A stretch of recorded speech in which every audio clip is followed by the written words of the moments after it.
Good evening and welcome to the channel's studios here in London with your international news around the world in 5. After a years-long legal saga, Wikileaks says that its founder Julian Assange has left the UK after reaching a deal with US authorities that will see him plead guilty to criminal charges and go free. Mr. Assange was charged with conspiracy to obtain and disclose national defense information. For years, the US has argued that the Wikileaks files, which disclosed information about the Iraq and Afghanistan wars, endangered lives. He spent the last 5 years in a British prison, from where he was fighting extradition to the US. Mr. Assange also faced separate charges of rape and sexual assault in Sweden, which he denied. He spent 7 years hiding in Ecuador's London embassy, claiming the Swedish case would lead him to be sent to the US. Throughout the years of Julian's imprisonment and persecution, an incredible movement has been formed. A movement of people from all walks of life, from around the world, who support not just Julian and not just us and our family, but what Julian stands for, truth and justice. The cost to Julian, of course, has been to be deprived of freedom for all these years. In the battle for journalistic freedom, freedom to publish, foundation of democracy. Israel's Prime Minister has said the intense phase of fighting Hamas in Gaza is nearly over, allowing forces to move to the northern border with Lebanon to confront its ally Hezbollah. In his first Israeli media interview since the start of the war in October, Benjamin Netanyahu said he expected the ground operation in the southern Gazan city of Rafah to be completed soon. But he stressed that doesn't mean the war is about to end, with action continuing until Hamas was completely driven from power. Hezbollah has been launching missiles, rockets and drones into northern Israel in support of Hamas since the day after the 7th of October attacks in Israel.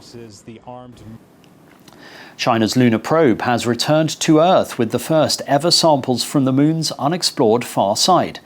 The Chang'e 6 landed in the Inner Mongolia desert after a nearly 2-month-long mission that was fraught with risks. Scientists are eagerly awaiting the Chang'e 6 as the sample could answer key questions about how planets are formed. China is the only country to have landed on the far side of the moon, having done so before in 2019. The far side, which faces away from Earth, is technically challenging to reach due to its distance and its difficult terrain of giant craters and few flat surfaces. Scientists are interested in this less explored side as it is hoped it may contain traces of ice, which can be harvested for water, oxygen and hydrogen.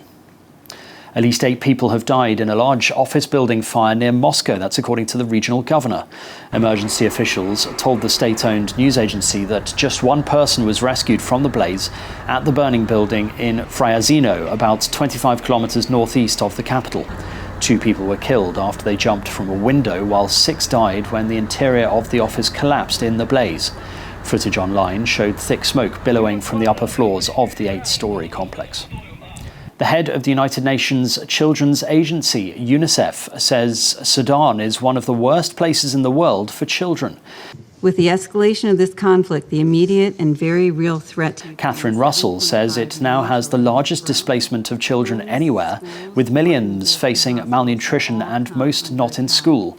The pillars of Sudan's food economy have collapsed, and both warring parties, the Sudanese army and the paramilitary group called the Rapid Support Forces, are restricting the delivery of desperately needed aid. Children were at the sharp end of this hunger crisis, Ms. Russell said, with 9 million children not eating regularly and nearly 4 million facing acute malnutrition. And Mogadishu's streets have been turned into impassable waterways after flash floods that residents said had caused significant damage to homes and infrastructure. Residents reported that the sudden deluge, which rose to knee height in some areas, caused significant damage to properties and infrastructure, leading to fears around safety. The frequency and severity of such floods in the city have increased over the years, raising concerns about the impacts of climate change.